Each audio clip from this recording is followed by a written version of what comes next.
Hello, True Blue Oklahoman here. Let's talk about a couple of Oklahoma politicians. Let's start with our Commandant of Public Education here, Ryan Walters.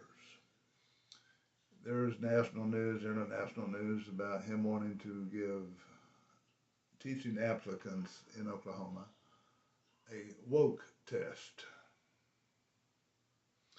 I won't go into it. I'll just say it's something from the anti-Christian, far-right, PragerU thing that's part of Project 2025. But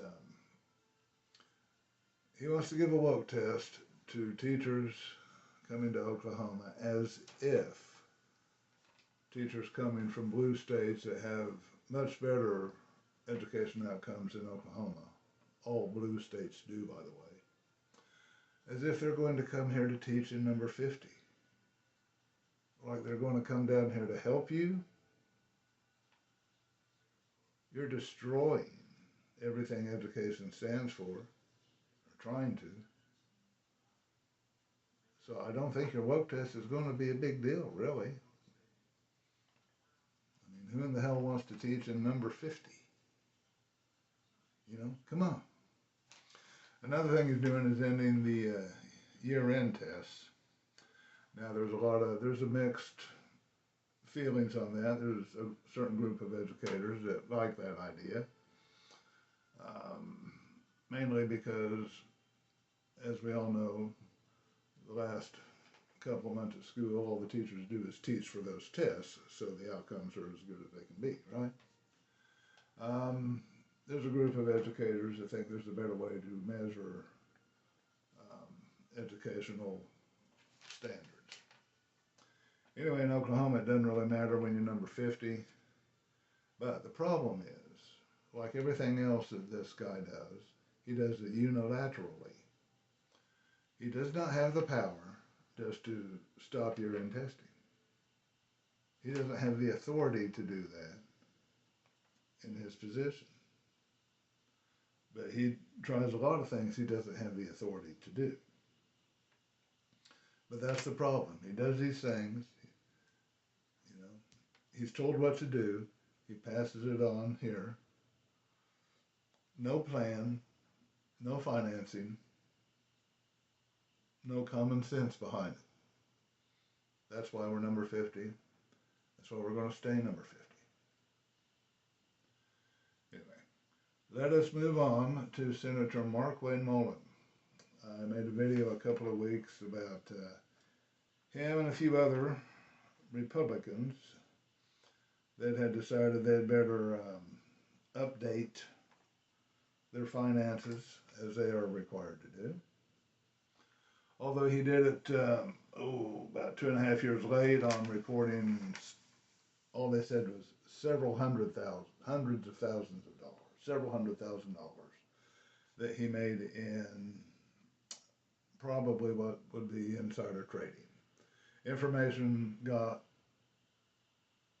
through Congress, you know. So, they came up with the Stock Act, right? It was supposed to stop that. That didn't stop anything. So last week they came up with a thing called the Halting Ownership and Non-Ethical Stock Transaction Act. Okay. President Trump, or President Mafia Don, got in on the deal and said he is open in principle to sign such an act as long as it does not include the White House.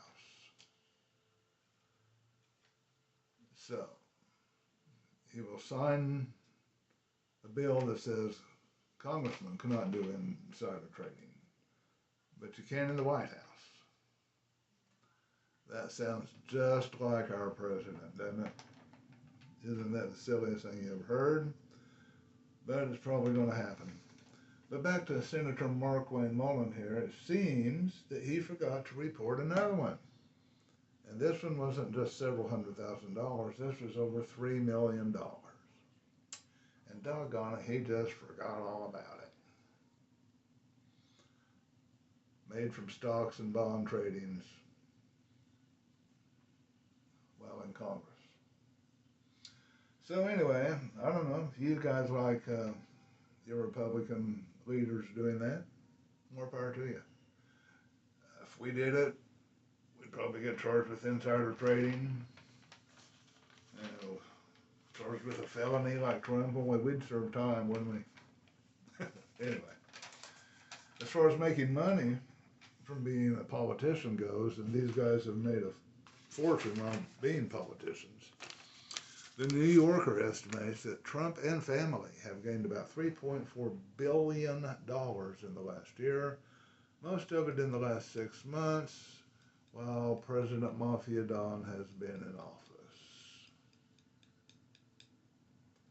So, in a few months, if you're wondering where your hot urgent care went, or you're wondering where the school lunch program went, wondering where your sooner care went,